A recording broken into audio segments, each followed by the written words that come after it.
Debate, or the concept of debating, is always related to politics. So I wanted to talk to you a little bit about politics, if you don't mind, away from religion. Maybe it will take us back to religion, but Politics is part of religion. Not today's politics. But sure, sure. We struggled in knowing where you are. We read news all over the social media that, sorry to say, but you're hunted now. Why are you hunted? The best answer that I can give is, I think it is mainly because of my popularity. I've been doing Dawah for more than 25 years in India, and my lectures are there on the media, on the social network, on the YouTube, everywhere. And I was expecting that I'm living in a country, India, which is not very comfortable for the Muslims. And I've been doing Dawah, and I thought, and I was sure, that one day there will be trouble. That was the reason that we had taken whatever precautions we could. And recently, 3 years back, there's a new government that came to power. And we know we have a new Prime Minister, that Narendra Modi. Mm-hmm. And we knew that about 15 years back, when he was the Chief Minister of Gujarat, one of the states in India, there are many NGOs, many organizations have given several reports that he was responsible for killing of more than 2,000 Muslims, making a state organized, killing of Muslims at large scale. So much so that there were cases filed against him in different parts of the world. He was not given entry to USA, to UK, and he was not allowed to enter many countries of the world for several decades. About 3 years back, when there was election, he won the election and became the Prime Minister. Now, when he became the Prime Minister, all these sanctions were removed. So this is democracy.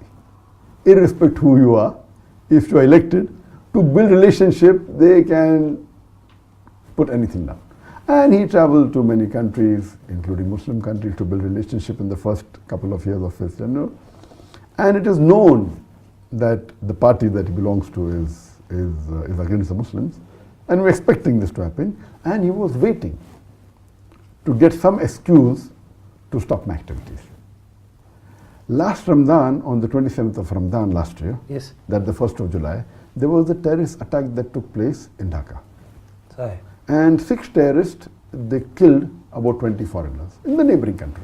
And one terrorist happened to be my fan on the Facebook. So there was a small article that came in the Bangladeshi newspaper that one of the terrorists is a fan of Dr. Zakir Naik. And such How many fans do you have on Facebook? On the Facebook, alhamdulillah, now there are about 16.6 million fans, out of which so he's about one out of 16.6 million, 4.5 million are from Bangladesh. Okay. So he's one of the 16.6 million who liked me. And this news had come several times before. Most of the Muslims in the world, because of the popularity of Peace TV, which has a viewership of 200 million, when you catch a Muslim, there are high chances you know me. So even the terrorist attack that took place, whether in Glasgow or New York or Australia, when they catch a Muslim, he's been seeing my videos. But never has that been made into an issue. If you ask any Muslim, he has to be a fan of Muhammad Sallallahu Alaihi Wasallam. So will you blame the wrong action that he has done to Muhammad Sallallahu Alaihi Wasallam? No. So here we find that the Indian media blew it out of proportion. Next day, the news article came on the 3rd of July. 4th of July, almost all the newspapers, headlines, almost all the news channels, it was headlines that Dr. Zakir Naik inspired terrorists. And it was as though everything was planned. And day and night, I became sudden viral not only in the world, number one trending, on the Twitter, on the Facebook. And then, alhamdulillah, many Muslim organizations in different parts of India, they protested. In Bangalore, in Hyderabad, in Kerala, in Kashmir, in large numbers. And one thing good, mashallah, that the Muslims who even differed with me, the difference of opinion and views, even they stood up, saying we disagree that Dr. Zakir is not a terrorist. And mashallah, there was big protest, so much so that the Indian government had 4 different teams, NIB, National Investigation Agency, they had the Intelligence Bureau, that the Maharashtra Police, that the Bombay Police, CID, all of them And NI alone had 9 teams, each team hanging, so few hundred. And the amount they spent money in doing research, that they saw most of my tapes, everything, no problem, I was happy about it. After 1 month, on 2nd of August, they were forced to say in the parliament that nothing is wrong found with Dr. Zakir Naik. He did not find any evidence in his speeches nor in his lectures. So most of the protest stopped, and I thought that this will surely be their plan. So protest stopped, everything became cool. 3 months later, in November, the same government says that the Muslim personal law in India should be abolished. You know, India has a Muslim personal law. Muslims can follow the law in inheritance and marriage, etc. So all the Muslims again stood in larger numbers to protest against it. In this fiasco, 2 weeks after this, they banned my organization suddenly. And they banned it for 5 years, claiming that, you know, they are promoting terrorism.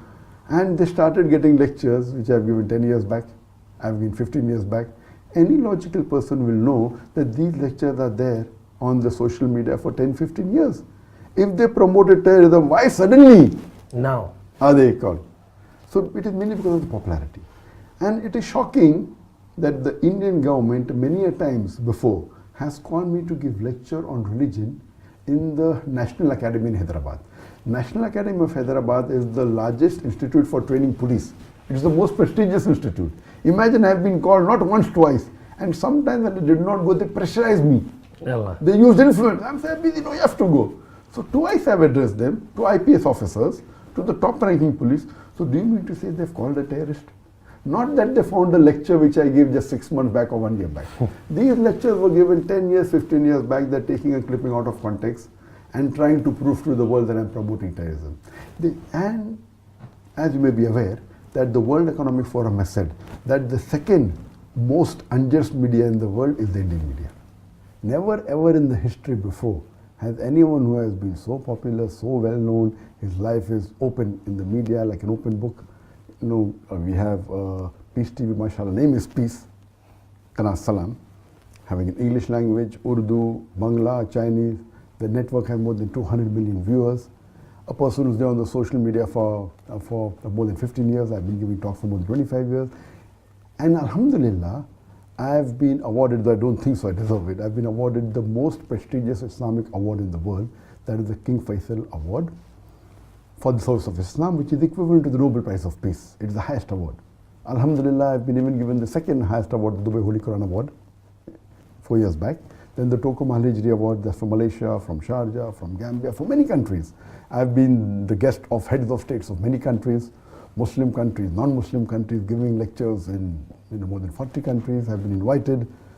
Now, such a person who's so popular, when the Indian government is laying an allegation that I'm involved in terrorism, indirectly they are saying that even Saudi Arabia is promoting terrorism, even Dubai is promoting terrorism, even Malaysia is promoting terrorism, even Sharjah is promoting terrorism, and all the countries. Even the Indian government. Yes. Because they're inviting you. Yes.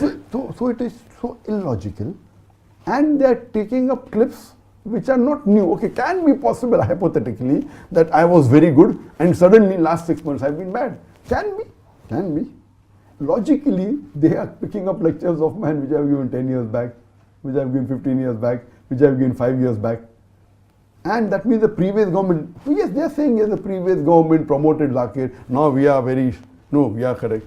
So it is illogical, absolutely illogical. As you know, that many governments today, as they're talking about politics, many governments today, they win the election by being against Islam. And we have examples, what they're having in US. The more they speak, they get a better vote bank. That's what's happening in India. They openly speak. And if you compare, recently, just a few months back, the election took place of a state called as UP Uttar Pradesh, which is the biggest state in India. And do you know, the person who stood for election, one of the priest who was a Hindu priest, he told in his election campaign and in his lecture openly that the graves of the Muslim women should be dug and they should be raped. Even after saying this, he won the election. And he belonged to the same party as the Prime Minister of India. And the irony is, not that he only won, they made him the Chief Minister of that state. Yes, that means if you abuse the Muslims, imagine if you compare to any of the allegations they are laying, compared to what he said in public, that you dig the graves of the Muslim women and rape them. Nothing is happening. Is this democracy? What is exactly happening in a few days ago? Why is it now more critical than ever? Yes, previously it was more localized and the Muslim Indians supported me, alhamdulillah.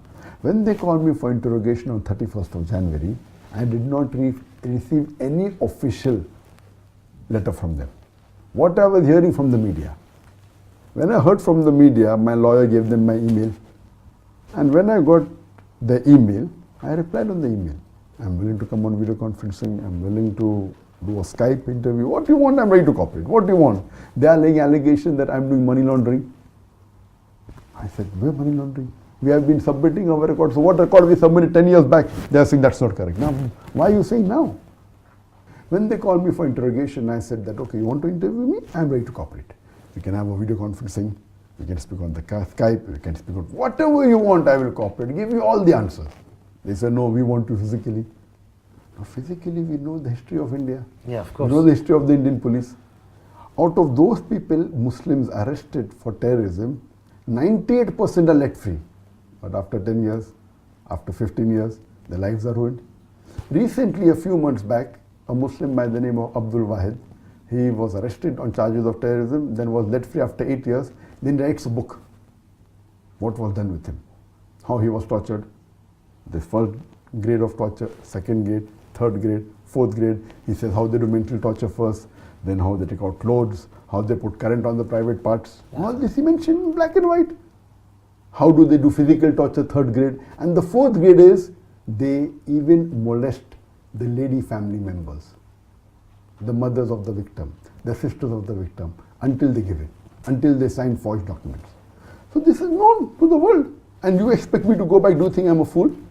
Some people say that, oh, why are you a coward? I said, I'm not a coward, it is the sunnah of the Prophet. It is the sunnah of Muhammad sallallahu alaihi wasallam. He did hijrat. When it's difficult to practice your deen and propagate your deen there, India by law we are allowed to preach and propagate our religion. I did not break a single law of the Indian law, not a single. It's allowed by law for me to preach and propagate and practice my faith. Muhammad sallallahu alaihi wasallam is the best example. And alhamdulillah, it's a blessing of Allah subhanahu wa ta'ala that He took us out of India at the right time. The times are getting from bad to worse. And I was aware that, mashallah, you see on the videos, there are non-Muslims, there are Hindus who respect me. The majority of the Hindus, they are good. They love the Muslims. It is these politicians who actually instigate them to do action against the Muslims. Now in India, Muslims are being lynched because on allegation that they're eating beef, they're hanged in public. He didn't have beef, he had meat. And then the police is saying, we'll do investigation whether it was beef or meat. Nonsense. You're hanging a person in public. So now the times in India is very bad.